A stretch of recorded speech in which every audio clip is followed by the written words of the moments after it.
똘똘한 한 채의 집값이 훨씬 더 지금보다 높아질 거라고 봐요. 똘똘한 한 채가 두 가지의 요인에 의해서 지금보다 훨씬 더 올라갈 거라고 보는데요. 그 젊은 부자들, 그들이 원하는 주택, 여기는 뜬다. 그럼 그게 어디냐?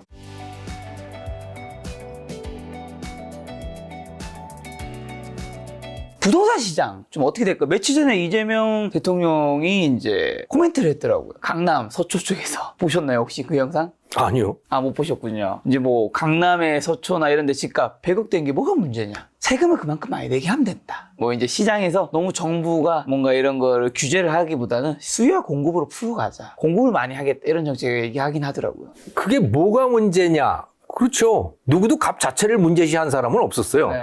그 값을 억지로 낮추려고 한 사람도 없었고 다만 그걸 낮추기 위해서 세금을 세게 매겼잖아요. 누구나 다 그랬어요 지금까지. 네. 그 대표적인 게 종합부동산세인 네. 거고, 자, 종합부동산세가 저는 더 강화될 거라고 봐요. 그건 뭐 확실하다. 그런데 그 종합부동산세 더욱더 강화를 하고 또 이 공시지가 현실화, 과표 현실화율을 윤석열 시절에는 낮추었는데 이거 다시 높이고 이렇게 되면 분명히 이제 세부담이 높아질 거 아닙니까? 다주택자들의 세부담이 당연히 높아지겠죠. 그 결과는 뭐냐? 똘똘한 한 채의 집값이 훨씬 더 지금보다 높아질 거라고 봐요. 저는 똘똘한 한 채가 두 가지의 요인에 의해서 지금보다 훨씬 더 올라갈 거라고 보는데요. 첫 번째는 다주택자에 대한 징벌적인 제도들, 이것 때문일 거라고 봐요. 이거 없어질 수 없습니다. 이거는 유권자들이 분명히 원할 거예요. 무주택자들이 그걸 원할 거예요. 다주택자에 대한 징벌. 자, 그런데 이렇게 되니까 어떤 현상이 생기냐면요. 그러니까 원룸 주택 같은 것들 있잖아요. 그거를 여러 채 가진 사람들이 굉장히 많았어요. 그들이 타겟이 되는 거예요. 강남의 아파트는 여러 채 가진 사람이 많을 수 없어요. 그거는 좀 비싸니까. 비싸니까 어떻게 그걸 여러 채 가져요. 자, 그러니까 다주택자 규제의 실질적인 타겟은 결과적으로는 어떻게 됐느냐? 원룸 주택, 다세대 다가구 이걸 갖고 있는 사람들이 타겟이 된 거고요. 그들이 이걸 팔게 된 거예요. 그러면 그런 싸구려 주택들, 그러니까 매매 가격 2억 미만, 특히 그런 주택들 많거든요. 저 화곡동이라든가 또 인천의 주안이라든가 이런데 매매 가격 2억 미만 주택들, 이런 거는 매매 가격이 계속 떨어집니다. 그런데 1인 가구들이 계속 늘잖아요. 혼자 사는 사람들. 그러니까 여기에 대한 세입자들은 늘어나는 거예요. 그럼 결과는 뭐였느냐? 전세 보증금은 올라가고 매매 가격은 떨어져서 이게 역전이 되는 거죠. 그러니까 집주인이 세입자가 나간다고 해서 보증금을 빼주려고 하는데 빼줄 수도 없는 상황이 되어버리는 겁니다. 이게 지금. 그게 전세 사기가 되어버리는 거죠. 전세 사기, 전세 사고. 자, 이렇게 해서 다주택을 가질 수 없어요. 뭔가 부동산을 여러 개를 가지고 있으면 죄인처럼 느끼게 되어버렸거든요, 우리나라가. 그러면 제일 믿을 만한 투자처가 어디냐, 한국인들에게. 역시 부동산이에요. 부동산 투자를 해야겠는데 여러 개는 안 되고 한 군데로 뭉쳐야죠. 그러니까 비싼 것일수록 많이 올라가는 그런 구조가 만들어지는 겁니다.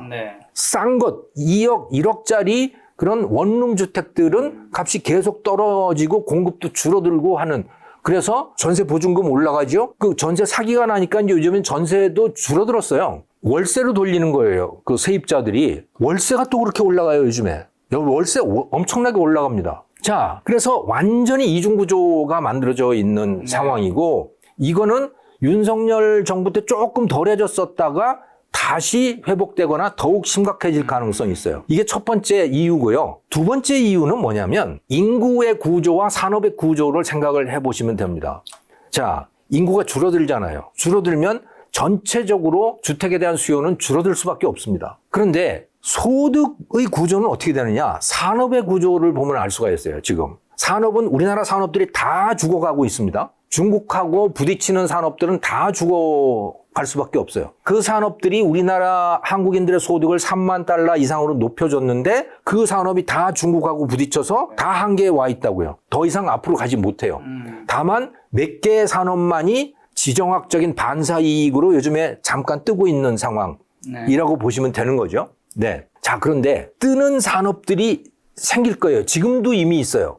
그게 다 AI와 관련되는 거라고 보시면 되는 겁니다. 네. AI를 잘 쓰고 AI와 관련된 뭔가를 공급하고 이렇게 하는 데들은 소득이 폭발적으로 늘어나게 된다. 그러니까 부자가 엄청나게 부자가 되고 아닌 사람들은 완전히 과거 산업, 과거의 비즈니스 방식 여기에 갇혀 있는 사람들은 그냥 무너진다 이렇게 보시면 돼요.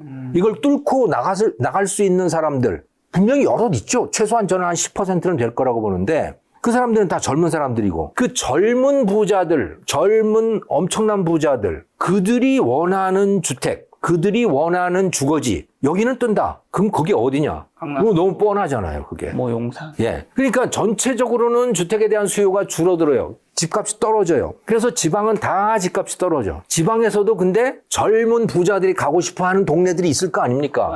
거기는 오르는 거죠. 그럼 우리나라만 그런 게 아니고 일본도 마찬가지고요. 전체적으로는 다 떨어지는데 도심의 소위 만션이라고 하는 데들은 오르는 거예요. 이거는 저는 어느 나라나 다 똑같을 거라고 봅니다. 이런 산업의 구조, 산업 지형은 대부분 나라가 다 지금 거의 비슷한 상황들이 벌어지고 있거든요. 인구, 산업 구조, 충분히 한국의 부동산도 그렇게 흘러갈 것인데 얼마 전에 한국은행에서 기준금리 인하했잖아요. 0.25p 내렸는데 금리 인하한 이유는 뭐라고 보시나요? 참, 한국은행 금융통화위원들 정말 고민이 많을 거예요. 네.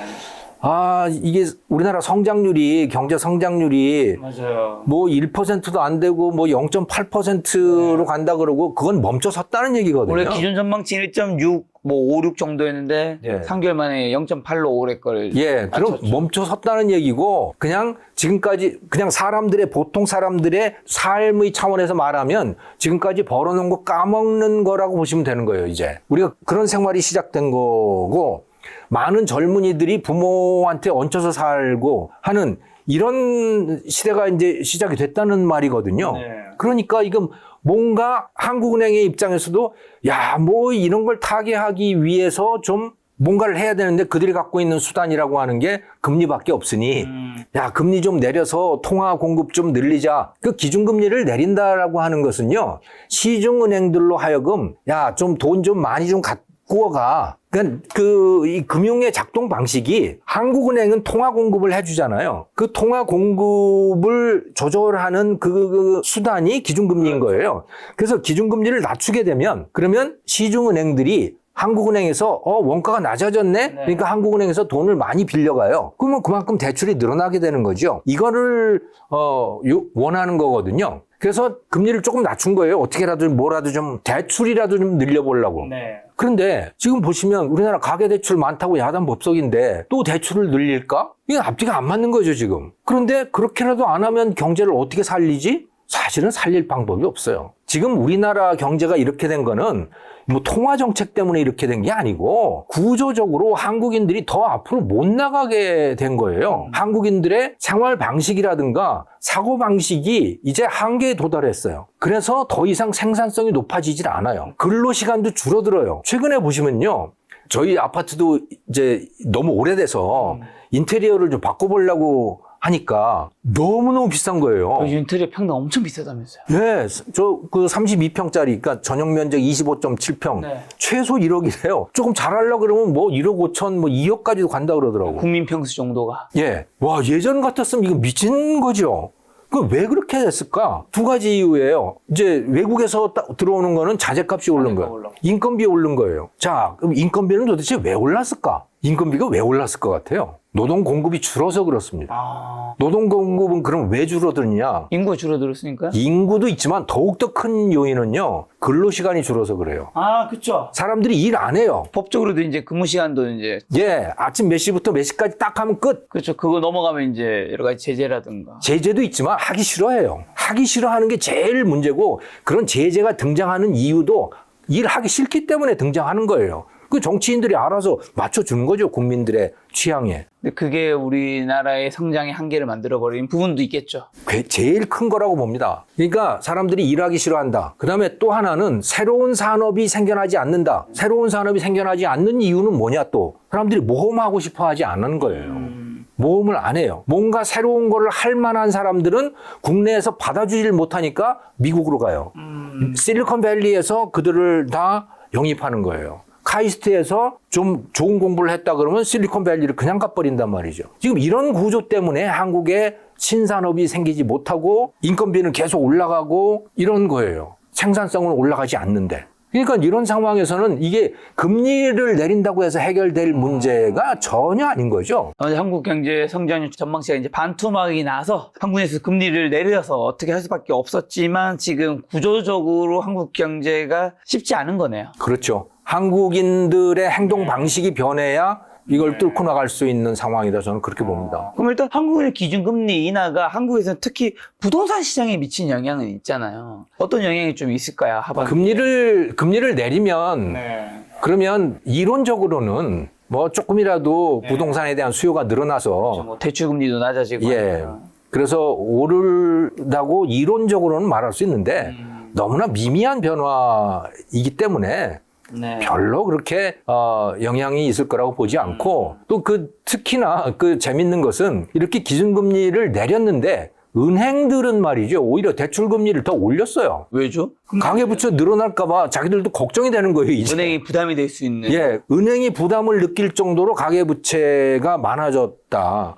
그래서 오히려 기준금리는 낮췄는데 그럼 당연히 시중은행 금리도 낮아져야 되는데 오히려 시중금리는 높아지는 이상한 현상이 생겨나고 있는 거죠. 자, 그렇다면 이제 교수님 말씀하신 대로 저성장이 고착하고 있는 대한민국 다시 살아나는 방법은 없는지랑 플러스로 그게 만약에 쉽지 않은 상황이라면 개인들은 개인의 자산을 좀 어떻게 하지 이런 상황에서는 지킬 수 있을까? 어쨌든 일하기 싫어하고 새로운 사업이 안 생기고 모험을 안 하게 되다 보니까 한국 경제 성장률이 이제 떨어지고 있는 상황 구조적으로 해결하기 쉽지 않다. 어쨌든 살아나는 방법은 뭐고 개인은 어쨌든 이 상황에서 자산을 그래도 분류해야 되니까요. 그렇죠. 어떻게 될까요? 투자 대상을 국내에서 이제 전 세계로 바꿔야 되는 거죠. 전 세계 글로벌 시각에서 투자를 하셔야 되는 거죠. 네. 그래서 일본도 1990년대 이후에 지금 똑같은 상황, 우리가 지금 들어가고 진입하고 있는 그런 지경이 되고 젊은이들은 다 집에서 부모한테 얹혀 살고 뭐 하는 이런 상황이 되어버렸잖아요. 네. 근데 일본의 대외 채권이 쫙 늘어납니다. 즉 외국에다가 투자를 하는 거예요. 외국에다 투자를 하는 거죠. 그래서 일본의 국가 부채가 GDP의 250%, 260%나 됨에도 불구하고 일본이 무너지지 않는 이유는 대외 채권이 워낙 많다. 그 대외 채권은 일반 국민들이 갖고 있는 겁니다. 외국에다가 다 투자를 해놓은 거죠. 그걸로 위험에 대한 대비를 하고 수익도 올리고 뭐 그렇게 했다고 보시면 됩니다. 또 해외에 투자를 해야 된다. 그럴 수밖에 없는 상황이다. 비트코인도 여기 해당되나요? 비트코인도 해당이 되는데 비트코인은 안전자산들하고 같이 포트폴리오를 구성을 하셔야죠. 아직까지도 비트코인은 이 변동폭, 가격 변동폭이 제일 큰 자산이기 때문에 오를 때도 많이 오르지만 떨어질 때도 많이 떨어지는 그런 거여서 이 안전자산들하고 같이 묶어서 금이라든가 뭐 이런 것들. 요즘에는 근데 그 안전자산 중에도 예전에 안전자산이라고 여겨졌던 미국 국채, 일본 국채 이거 위험자산 아니야?